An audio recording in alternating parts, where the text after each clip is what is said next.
bem-vindos a mais uma aula. Que coisa boa estar aqui com vocês. A aula hoje é comigo e com a Jéssica. E hoje a gente vai tratar de um assunto que é muito recorrente nos sets terapêuticos, né, amor? Nos atendimentos que a gente faz. Que é aquela fronteira entre o casamento e a vida dois, vocês serem uma dupla de um, sim, sendo dois, e a individualidade. Quando você tem as suas preferências privadas ali, o seu cantinho, o seu tempo de bolha. Sua vida pessoal, né? Então, muitos acham que casou tem que ser dupla de um o tempo todo e não ter mais a sua individualidade. Gente, vocês não são siameses. Já viu gêmeos siameses que são grudados? Não. Não é para ser assim. Então, quem já saiu aí até para, enfim, dar uma volta e acabou indo no mercado só para dar uma espairecida, dar uma respirada sozinho. Ou a esposa se trancou no banheiro porque só queria um momento de paz dos filhos, da casa, de tudo. E ficou aquele tempo ali a mais no banheiro só para dar uma respirada, só para ter essa tranquilidade. E aí no seu casamento, quem é o que mais precisa de um tempo sozinho para respirar? E quem é aquele que quer fazer ali praticamente tudo sempre coladinhos, juntinhos? Nós somos a dupla de um. E sejam muito bem-vindos à aula Casamento e Individualidade. Gente, parabéns por mais um dia que vocês estão aqui. Que bom ter vocês aqui com a gente. Se é a sua primeira vez, seja bem-vindo. É a primeira de muitas que você vai estar aqui na nossa companhia. E de verdade, gente, depois de um dia corrido, você podia estar no sofá, vendo série, rolando o celular ali. Mas você está aqui, escolheu estar aqui para aprender, para investir no seu casamento. Se o seu casamento já é bom, ele pode ser melhor ainda, ele pode ser o casamento dos sonhos. Então você escolheu crescer. Isso já diz muito sobre o casal, já diz muito sobre você, sobre o tipo de relacionamento que você deseja construir, porque a gente vai conversar aqui sobre coisas que valem a pena mesmo. E pode contar com a gente que a gente vai entregar o nosso melhor aqui. Bora? E ao final desta aula, vocês vão conseguir compreender como equilibrar o nós dentro do casamento e sem perder o eu, a nossa individualidade. Vocês irão aprender a serem inteiros dentro do casamento de vocês e sem abrir mão de si. E sem deixar o outro de lado. Sim, eu sou o Rafael, eu sou terapeuta de casais, sou advogado de família e sou marido da Jéssica. Eu sou Jéssica, sou terapeuta de casais, mentora de mulheres e esposa do Rafa. E a gente começou esse projeto não apenas como um projeto, mas sim como uma missão. A gente percebeu que não dava só para deixar aquilo que a gente leva, carrega, até no nosso próprio casamento, só como exemplo ali nas sessões de terapia. A gente queria trazer isso mais para fora, para mais pessoas. E a internet veio para contribuir, para abrangermos o maior número de pessoas que a gente conseguisse. Então, realmente não foi só um projeto, foi uma missão. É uma decisão para poder ganhar mais almas para esse casamento feliz que a gente tem também, para esse exemplo de casamento dos sonhos. Sim, nós decidimos de fato porque nós entendemos que nós conseguimos construir o casamento que gostaríamos de ter, porque é uma construção, ele não veio pronto, eu não vim pronta. Nós escolhemos construir, ter o casamento que sempre sonhamos e idealizamos, né, ter. E para você ter o casamento dos sonhos, só basta você saber se posicionar, saber as escolhas, saber como se comportar e ter sonhos juntos, ter conexão, porque sem conexão a gente não consegue ter o casamento dos sonhos. Saber se conectar é algo crucial, é de minuto a minuto no casamento, não é só uma semaninha ali, outra colar. É o tempo todo, é o tempo né? todo. E por que ficar só na nossa construção? Por que levar só para a terapia de casais? Se a gente podia decidir expandir e levar isso a todo e qualquer casal que escolheu, não, eu quero me conectar, eu quero viver o casamento dos sonhos. Mas como, né? O como a dupla de um ensina. E você já olhou no espelho depois de anos de casamento e pensou: onde foi parar aquela pessoa? Onde eu fui parar? Será que você já pensou isso?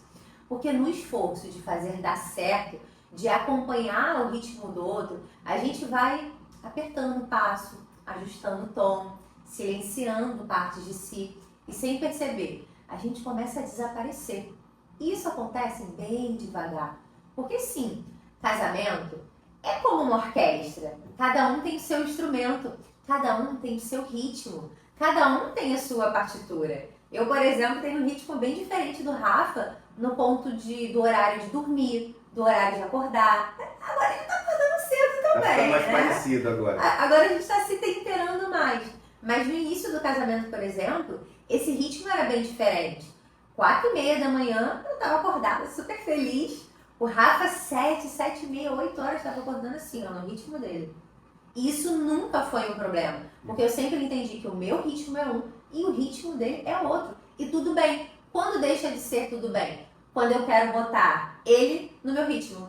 Aí começa a ter... Aí essa orquestra aí já fica descasada, porque o importante é cada um ter a sua partitura. Exatamente. Se cada um tem a sua partitura, a gente consegue manter ali a harmonia. Porque não, dentro de uma orquestra, não é sobre tocar igual, é sobre tocar juntos, sem perder o som da própria alma, no meio ali da melodia, que é a melodia do casal.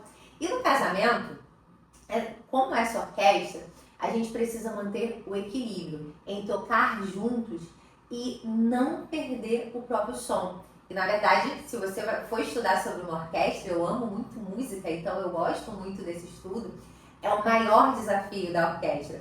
Porque a verdade é que muita gente se perde tentando manter o nós funcionando.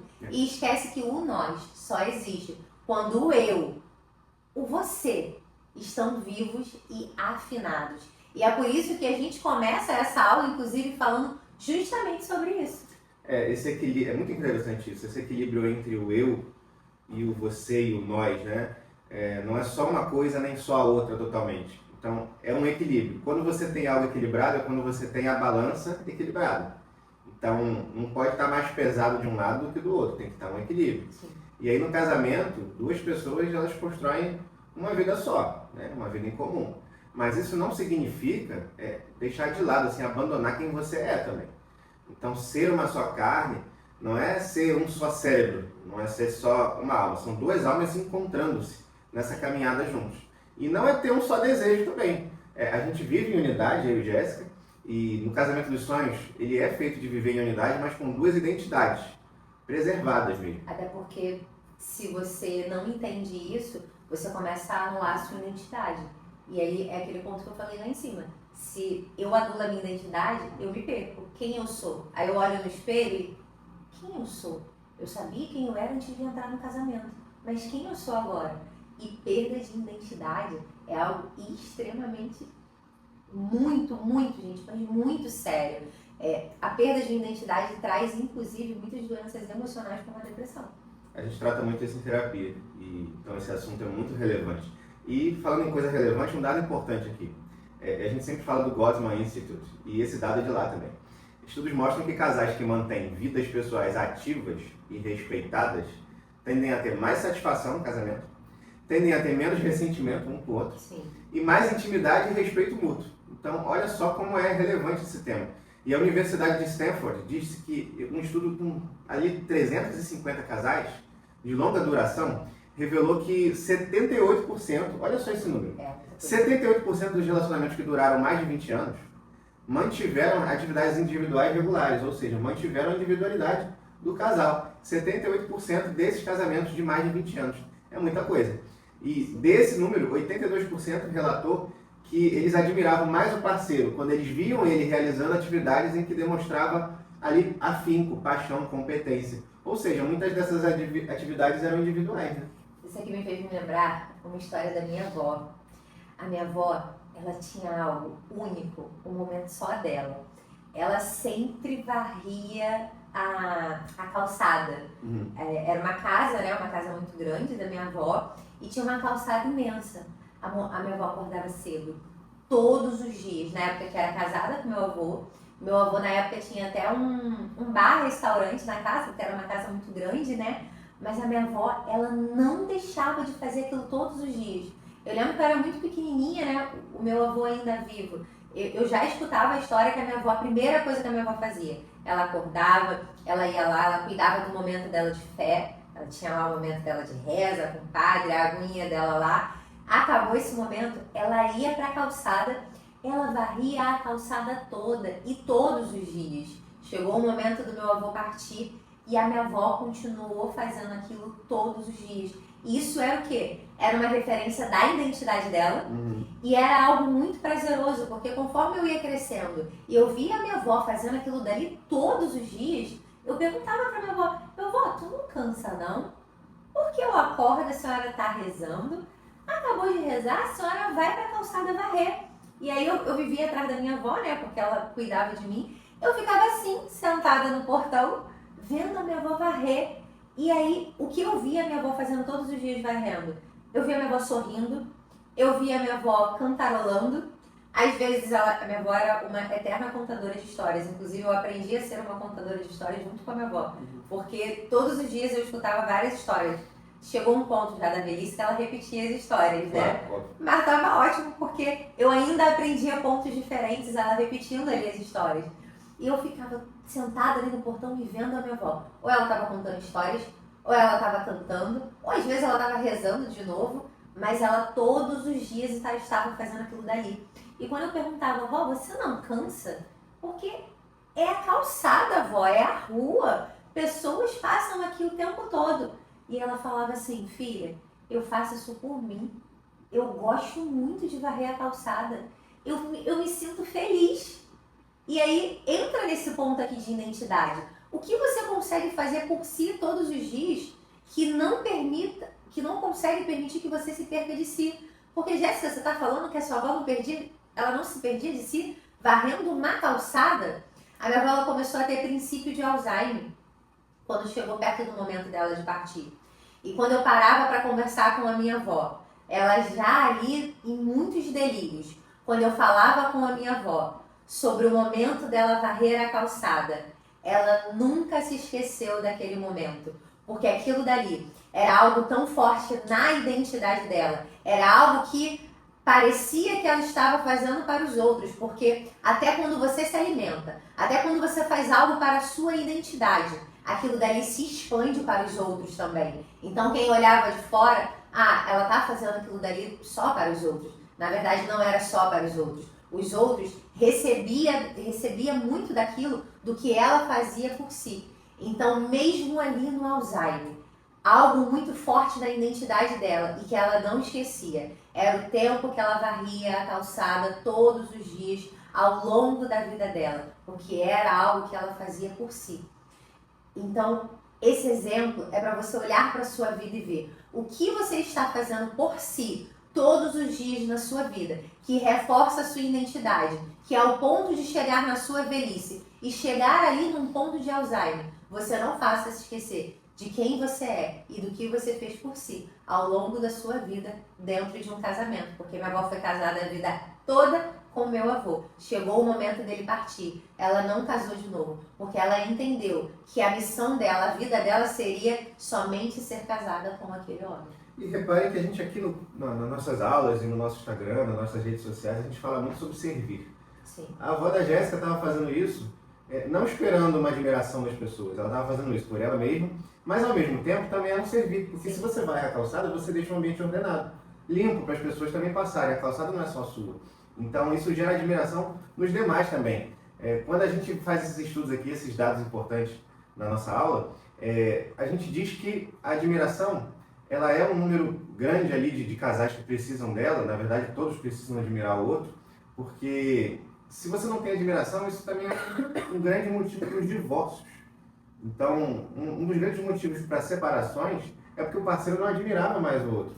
Por que não admirava mais o outro? Porque perdeu a identidade. Sim. Então, repara como uma coisa leva a outra, e aí isso culmina como pode gerar até uma crise no casamento. E esse ponto da admiração é um ponto bem real, porque a minha avó contando as histórias dela, né? Ela sempre falava muito que ela amava essa parte da calçada, e ela sempre falava assim pra mim, quando a gente falava do meu avô, né? Ela falava que o meu avô ria. A Creuzinha ama varrer essa calçada. Mas ele falava isso e ria, por quê? Era uma admiração e ela recebia como isso também. E se perguntar hoje para os meus tios, o que vovó, o que mamãe fazia todo dia de manhã? Todos vão falar com muita admiração. Ela amava varrer aquela calçada. Imagine dentro do casamento. Meu avô tinha essa admiração também. Imagine você cuidando da sua identidade dentro do casamento, cuidando de você, atividade física. Você não me admira quando, às vezes, eu tô cansada e você fala, amor, o Rafa, ele é o marido que eu sempre sonhei ter. Ele cuida muito de mim. Às vezes eu tô ou doentinha ou um pouquinho cansada. Ele fala assim, amor, não vai fazer atividade física hoje não, né, amor?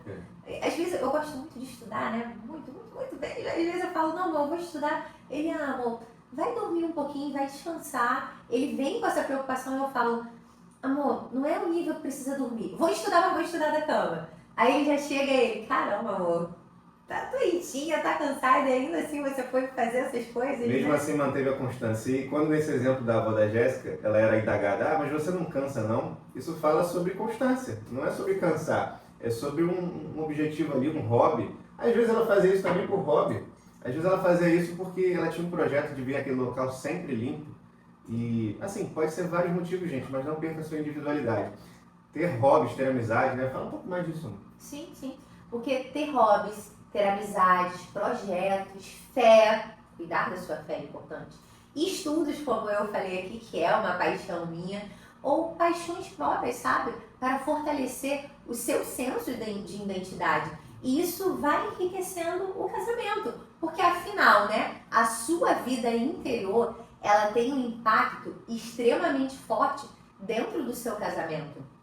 Eu me lembrei até aqui agora de um caso clínico meu, de um casal, né? A gente sempre atende casal individual, tá? São sessões bem pontuais juntos, mas a gente atende de forma individual, porque a gente consegue, de fato, acessar o indivíduo em sua plenitude para que ele consiga ser melhor dentro do casamento dele. E aí, essa esposa, ela na verdade veio muito desordenada. E o homem, ele era um pouco mais ordenado, mais centrado, fazendo as coisas ali. E aí eu entendi que estava faltando nele uma admiração, porque ele não via ela se cuidar. Jéssica, se eu não falar para ela ir para uma academia, se eu não ficar em cima dela, ela não faz. Eu tenho que ir dar um voucher de um salão para ela se cuidar, porque ela fala, não, eu pinto ela em casa. Ah, não, eu faço cabelo em casa. Eu tinha que me esforçar muito para ela conseguir se cuidar. E aquilo gerava um incômodo nele, porque tudo era muito ali na força. Eu falei, entendi, falta uma virtude da ordem, falta ela saber quem ela é dentro do casamento. Porque quando ele a conheceu, ele não forçava ela a fazer tudo isso, porque ela já fazia. Então no casamento, esse esforço dele, que na verdade ele não sabia dominar, dar nomes, né, era justamente para restaurar a identidade dela, que foi a identidade que ele se apaixonou. E ali eu fui e tratei alguns pontos ali com ela, porque ela estava meio deprimida, porque ela tentava alcançar alguns voos na carreira dela profissional e ela não conseguia, aquilo foi deprimindo ela. Então eu fui instalando ela na realidade, trazendo ela a identidade dela, firmando a identidade dela. Quando eu trabalhei a identidade dela, terapia de casal, tá, gente? Quando eu trabalhei a identidade dela e eu firmei, ela conseguiu saber quem ela era, o que ela queria, os hábitos que ela precisava desenvolver para alcançar ser a pessoa que ela gostaria de ser. E a admiração desse homem veio em um nível que ele já amava muito ela, tá? Mas eu consegui ver um amor mais forte, um amor diferente, um amor mais belo, um amor que um dia ele virou e falou assim, doutora, eu não sabia que eu tinha esse sentimento todo por essa mulher, não. Eu não sei o que aconteceu, mas olha, ela conseguiu ativar algo diferente dentro de mim, aí eu dentro de mim, né? A identidade é algo extremamente importante. E a gente não está falando só de um sentimento, como ele nomeou, né? É uma admiração pelo outro mesmo. Aquilo que você tem a oferecer para o outro, quando ultrapassa aquela fronteira ali da expectativa, realmente a pessoa fica empolgada e ela nomeia como sentimento. Mas não é uma admiração, não é só um sentimento. E o sentimento, ele vai e vem, né? Vai e vem. Mas a admiração, ela é uma das bases do casamento. Porque a gente admira e a gente ama. Antes de amar o Rafael, eu admirei ele. Eu conheci o Rafael na igreja, né? Eu comecei a admirar o servir do Rafael. Não só o servir ali nas tarefas, né, de igreja e tudo mais. Eu via Rafael com vassoura na mão. Eu via Rafael limpando cadeira, movimentando cadeira. Eu via Rafael subindo e descendo escada com pessoas ajudando. Eu admirei o Rafael antes de amar. E eu comecei a ser amiga dele, comecei a conhecer os valores. Não amei o Rafael, eu admirei os valores do Rafael.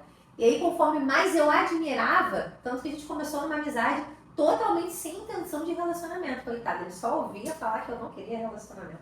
Eu só queria estudar, servir a Deus e acreditar que no momento ele iria acrescentar o que eu precisava. E no momento certo ele acrescentou o amor em mim para conseguir ali mudar o sentimento de amizade pelo Rafael e entender que era muito maior. Mas eu comecei admirando. cada pontinho do Rafael. A cada conversa que nós tínhamos sobre o dia a dia dele do trabalho, com os amigos, com a família dele, eu só admirava. Então, o amor, ele veio depois que eu comecei a admirar o Rafael. Legal. Esse exemplo também foi recíproco. Eu via o seu servir, eu via a constância do seu servir. A gente falou sobre constância agora há pouco, né? Tem muita gente que vai para uma comunidade de fé e ela quer fazer parte. E ela vai lá, eu quero fazer parte aqui do movimento, quero ajudar em alguma coisa. Aquilo ali vira um fogo de palha. A pessoa depois, daqui a um mês, já não aparece mais. Então a sua constância, o seu amor também, para mim foi muito marcante, também me chamou a atenção. Sim, e uma coisa muito importante no casamento, que a partir de agora, se você tá fazendo errado, você já vai começar a fazer certo. Comece a respeitar as individualidades dentro do casamento. Porque quando o parceiro apoia, incentiva o outro, ele reconhece os interesses do outro. Por exemplo, né? Algo que também gera mais a admiração e faz a gente amar mais e torcer mais pelo voo do outro. O Rafa sempre entendeu essa minha necessidade de estudo, de trabalhar também. Eu gosto de ser produtiva. Ah, Jéssica, você é muito produtiva, você vive cansada e exausta? Não, eu vivo a virtude da ordem. Eu nasci ordenada, não, ordenada você se transforma. Então, com essa minha vida ordenada, eu consigo ser a mulher produtiva que eu quero ser e descansar, ter tempo para minha família, ter tempo para o que é importante de fato. Eu consigo priorizar tudo que eu quero. E o Rafa, vendo eu me cuidando das minhas coisas pessoais, ele não só me admirou, mas ele também me incentivava. E eu também incentivava e apoiava ele. O Rafa aqui em casa é a pessoa que tem a necessidade maior da caixinha do nada.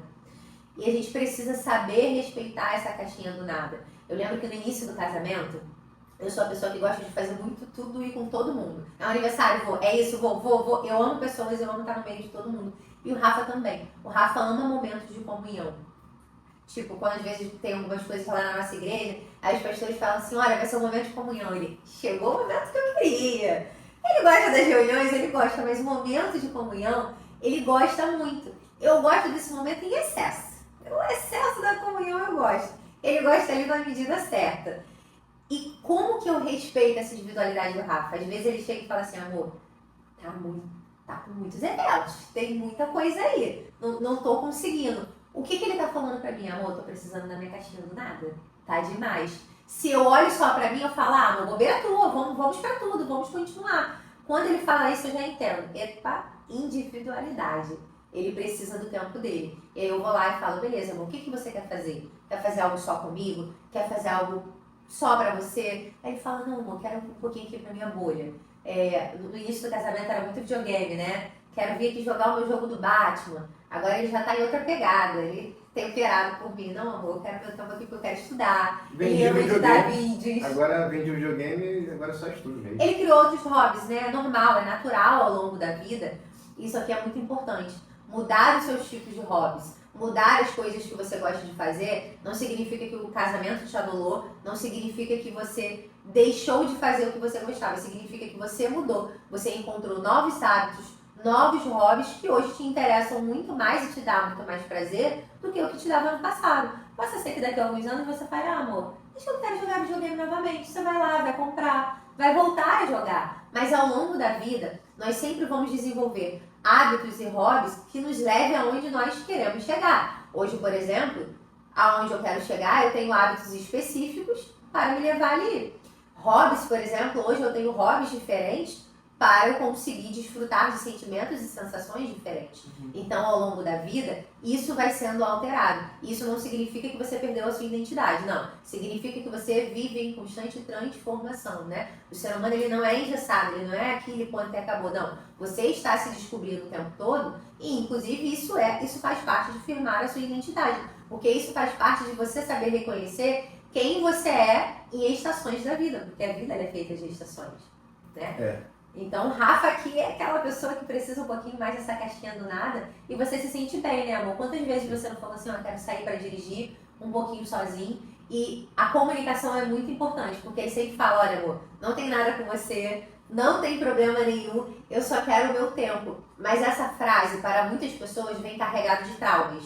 Traumas de tipo, eu já ouvi isso outras vezes na minha vida, veio um término de relacionamento. no final o problema era eu. Mas dentro do casamento dos sonhos, essa frase, ela tem um real sentido. Não é nada com você. Eu só preciso do meu tempo para organizar a minha mente, organizar as minhas emoções, me organizar. Aí o Rafa sai, dirige às vezes por 1 hora, né, amor? Ele já volta com um sorriso, eu bendita caixinha do nada. Porque se ele viveu o tempo dele, quando ele volta mais leve e mais tempo pra mim. Porque como eu sou falante, eu gosto de bastante tempo a dois, né, amor? Sim, isso é muito importante, gente. E essa comunicação eu sempre faço, sempre. Tem gente que se comunica querendo essa caixinha do nada, Só cara se feia, isolando, né? isola, fica de cara feia. Se comunica, fala, amor, tô precisando desse momento aqui. Não é nada com você, daqui a pouco eu já tô bem. Sim. A comunicação, ela sempre, sempre, sempre precisa ser clara. O óbvio, ele precisa ser dito. E dentro dessa comunicação, precisa existir uma empatia constante. Porque, por exemplo, o Rafa, ele é super claro quando ele diz que precisa da caixinha dele do nada. Mas se eu não tenho uma empatia constante, eu tenho ego em olhar para a minha necessidade e para o que eu penso sobre aquilo dali, a gente já tem um desastre aqui dentro do casamento. Então a comunicação, ela precisa ser clara e a empatia, ela precisa ser constante. Verdade. Gente, são 2 pilares, esse daí que a Jéssica falou, que eles vão criando um ambiente onde cada um consegue crescer com liberdade, sem medo de ser julgado, sem medo de ser rejeitado, sem medo de ficar sufocado.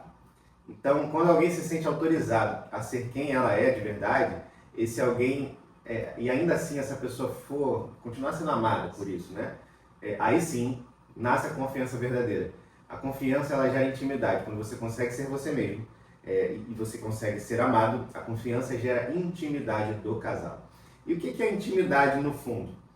É quando a gente consegue tirar as máscaras. Sim. É quando a gente consegue, ainda assim, sem essas máscaras, ser aceitos. Nós sermos aceitos sendo nós mesmos. Quando você não precisa escolher entre você e um personagem, você pode ser você a todo momento e ainda assim você continuar sendo amado. Exatamente. E isso no casamento, né, lembrando ainda aqui da orquestra, eu gosto muito de música, gente. O casamento, ele é como um violino. O violino ali e os arcos, ali, o arco dele, né? Separados são livres, mas juntos criam uma música. Mas se você se amarra um ao outro, nenhum dos dois funciona. Eles têm as funções isoladas, são objetos distintos, mas na hora que eles se juntam, eles formam a melodia perfeita do violino. Sim. E no casamento, quando um dos dois deixa de ser quem é, por medo, por culpa, por excesso de zelo, não tem melodia. Só frustração e silêncio. Sim. E nesse esforço de manter a melodia funcionando, né? Às vezes a gente começa a tocar a música do outro. A gente esquece da nossa, toca só a música do outro. E aí a gente percebe que um dia a gente silenciou a nossa própria música. E aí a pergunta vem como um sussurro ali de frente para o espelho. Onde que eu fui parar nessa relação? Quem sou eu agora? E aí, sobre esse assunto, quem sou eu agora? Onde eu fui parar? É que a gente quer tratar mais na parte 2 dessa aula. Sim. E aqui eu vou deixar até uma reflexão nisso que o Rafa falou. Eu tenho um temperamento colérico. Se eu pego o violino e toco uma música melancólica, eu tô sendo a Jéssica ou eu tô sendo o Rafael? Agora, eu como colérica. Se eu toco a minha música como uma colérica, mas com alguns pontos de melancólica, como seria a música de uma colérica? Fogo. A música, ela fica lá no alto, estridente o tempo todo. E em alguns momentos, vem aquela parte ali mais leve, mais melancólica. Isso significa que quando eu toco a minha música, eu estou sendo quem eu sou, mas sendo temperada pelo Rafael. Porque em alguns pontos ali, a música ela vai ficar um pouco melancólica. Mas ela não vai perder a identidade da canção, que é aquela coisa estridente, mais fogo, né? O Rafa, por exemplo, quando ele vai tocar a música dele, é aquela música mais melancólica, aquela coisa assim, aquela coisa mais gostosa. Em alguns momentos a música ela vai subir, ela vai incendiar, mas ela vai descer. E ela vai ficar ali na melancolia, né, da música, porque esse é o temperamento do Rafael. Então, aprendam a tocar a música de vocês, não perdendo a identidade, sabendo quem vocês são, mas não tendo problema em ser temperado pela música do seu parceiro. Mas a essência da música, a real identidade da música é você.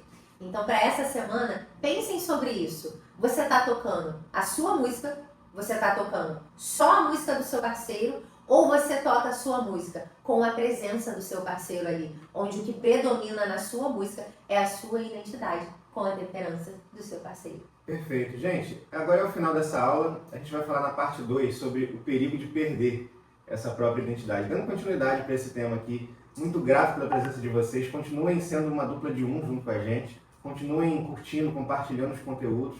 E até a próxima aula. Sim. E se vocês ainda não seguem a gente no Instagram, vai lá agora, porque no Instagram tem conteúdo nos stories. No Instagram tem conteúdo no feed de manhã, de tarde e de noite.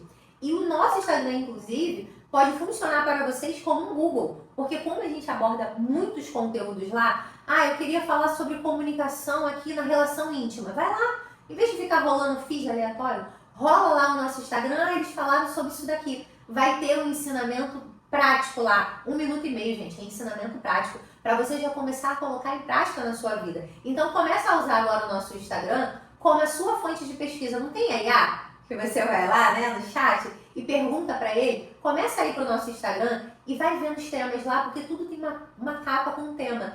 Pega o tema que você quer no momento que você está vivendo agora na sua vida, pega aquele aprendizado e começa a colocar em prática na sua vida. E aproveita, pega o vídeo, compartilha com o seu cônjuge e fala, olha amor, estou aprendendo sobre isso daqui para eu conseguir melhorar dentro do nosso casamento. Automaticamente você trazendo essa informação, falando para o seu cônjuge que você quer melhorar, ele vai ali entender entre as entrelinhas que ela está evoluindo para o nosso casamento.